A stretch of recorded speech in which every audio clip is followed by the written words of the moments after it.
देखिए, राणा सांगा जी की जो जयंती है वो 12 अप्रैल को हर वर्ष होती है। ऐसा नहीं है कि इस बार हमने अचानक उसकी तारीख कोई नई निकाल के लाए हो। आप सब मीडिया कर्मी भाई हैं, सब बहुत ही जानकारी रखते हैं देश समाज की। तो आप गूगल पे सर्च कर सकते हैं कि महाराणा सांगा जी की जयंती कौन सी तारीख को आती है। तो आप देखेंगे गूगल पे कि उसकी तारीख जो है वो 12 अप्रैल ही होती है। इसीलिए 12 अप्रैल की घोषणा की गई है। 12 अप्रैल का जो कार्यक्रम है वो महाराणा सांगा जी की जयंती का कार्यक्रम है। और हम ये दिखाना चाहते हैं और सर्व समाज को हम आह्वान कर रहे हैं। मैं आपको बता दूं कि जो जिस समय समाजवादी पार्टी ने माहौल खराब करने के लिए जब रामजी लाल सुमन जी से गलत व्यक्तित्व करवाया, तो उसके जो सबसे पहले विरोध में जो खड़ी हुई दलित समाज की जो सर्वोच्च नेता है हमारे देश की, वो है बहन मायावती जी। तो बहन मायावती जी ने सामने आके कहा कि ये जो व्यक्तित्व है राणा सांगा जी के लिए, ये समाजवादी पार्टी के सांसद का व्यक्तित्व है। ये कोई दलित समाज का या इसमें कोई जातिवाद ना देखा जाए और ना कोई जातिवाद इसमें जबरदस्ती डाला जाए। तो हम ये प्रयास कर रहे हैं कि बहन मायावती जी इसी भाईचारे का संदेश देने के लिए ये जो 12 अप्रैल को कार्यक्रम है राणा सांगा जी का, क्योंकि हर राष्ट्रवादी के वो महान पूर्वज हैं, तो हम ये आपके माध्यम से भी निवेदन करेंगे और हम लोग अपने माध्यम से भी उनसे अप्रोच करने का प्रयास करेंगे कि वो भी हमारी जो है अतिथि बनकर 12 अप्रैल को आए, जिससे कि ये संदेश जाए देश और आगरा में।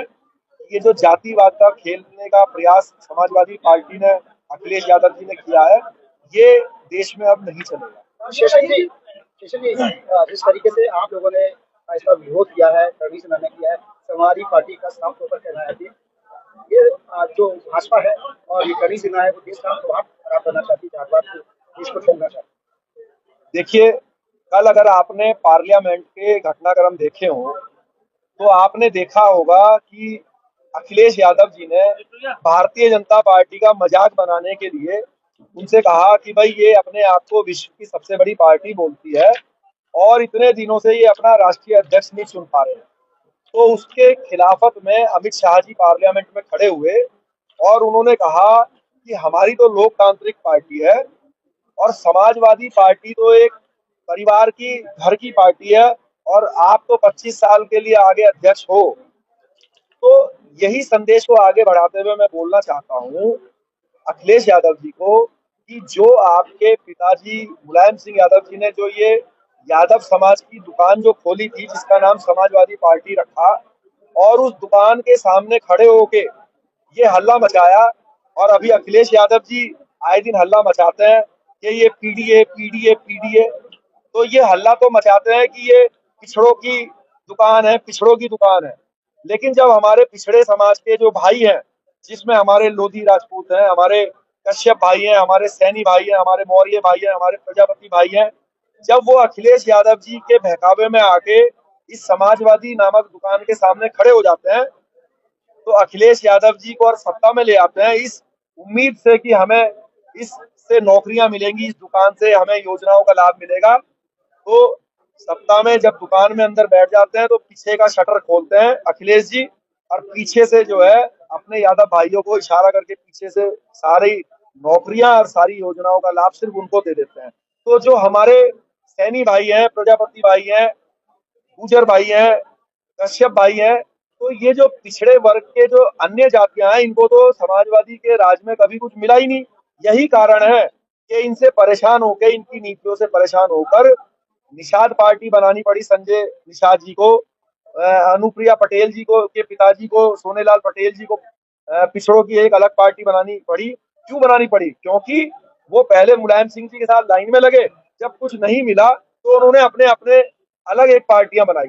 तो हम जो है अब, जो मैंने जैसे अपना परिचय भी दिया राष्ट्रवादी जनलोक पार्टी के रूप में, और ये राष्ट्रवादी विचारधारा के लोगों की पार्टी है, मैं अपने पिछड़े भाइयों से निवेदन करूंगा कि आप हमारे साथ आइए। क्योंकि हमारे साथ आने से अगर शेर सिंह राणा या चौहान साहब अगर सत्ता में आएंगे तो हम आपका अधिकार सुरक्षित करते हैं। क्योंकि मैं अपने राजपूत होने पर, या हमारा कोई मान लीजिए ब्राह्मण है, कोई ब्राह्मण होने पर कितना भी कोशिश करे कि किसी को उस कुर्सी पर बैठा दे, लेकिन पिछड़े के लिए जो आरक्षित सीट है उसमें तो नहीं बैठा सकते।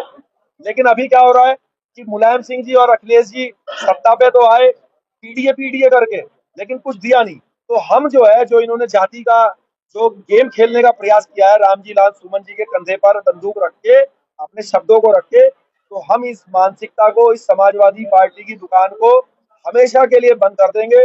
अगर हमारे साथ ये जो पीडीए भाई हैं हमारे साथ आए और हमारे साथ मिलके अपने भी अधिकार सुरक्षित करें और यहाँ न्याय प्राप्त करें। सर, ये बताइए कि 12 अप्रैल को एक सवाल मेरा ये है, शशि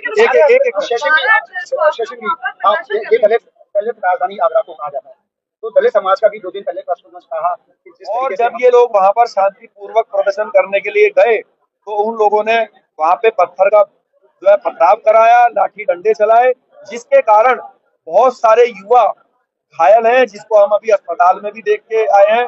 एक तो बहुत छोटी उम्र का बच्चा है, एक जो है अयोध्या में है। और मैं आपके माध्यम से पुलिस प्रशासन से भी, सरकार से भी निवेदन करूंगा कि जिस तरीके से उन युवाओं के चोट लगी हुई है, किसी का हाथ टूटा हुआ है, किसी का सर फूटा हुआ है, तो आप जो है उनकी एफआईआर दर्ज करें, क्योंकि जो रामजी लाल सुमन जी ने जो अपने गुंडों का इस्तेमाल करा, तो उसके लिए भी कार्रवाई होनी चाहिए।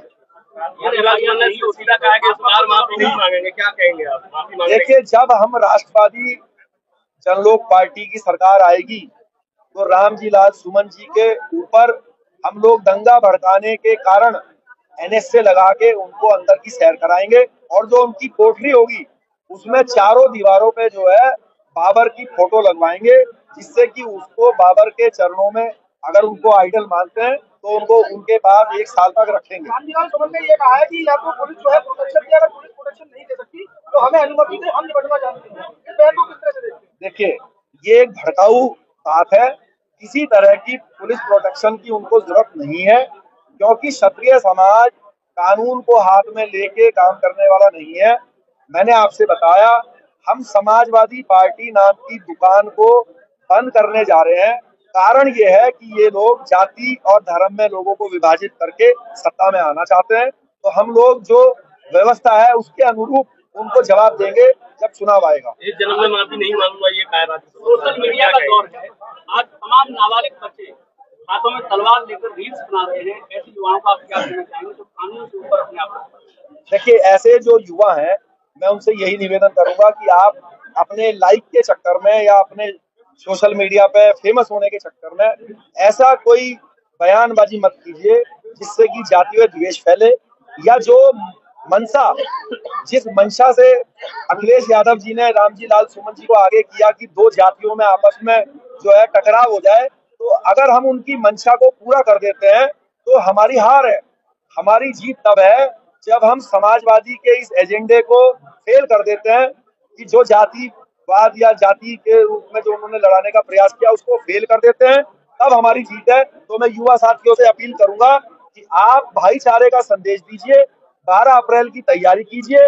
हम सत्ता में आके हम तो योगी जी से भी प्रार्थना करेंगे कि आपके पास मौका है, आपकी सरकार है, इसने जो है गलत शब्दों का यूज किया है, इसके ऊपर एनएसए लगा के इनको आप जेल भेजिए, और इनको बाबर के जो कब्र है उसकी चारों तरफ फोटो लगा के इनको वहां 1 साल रखिए।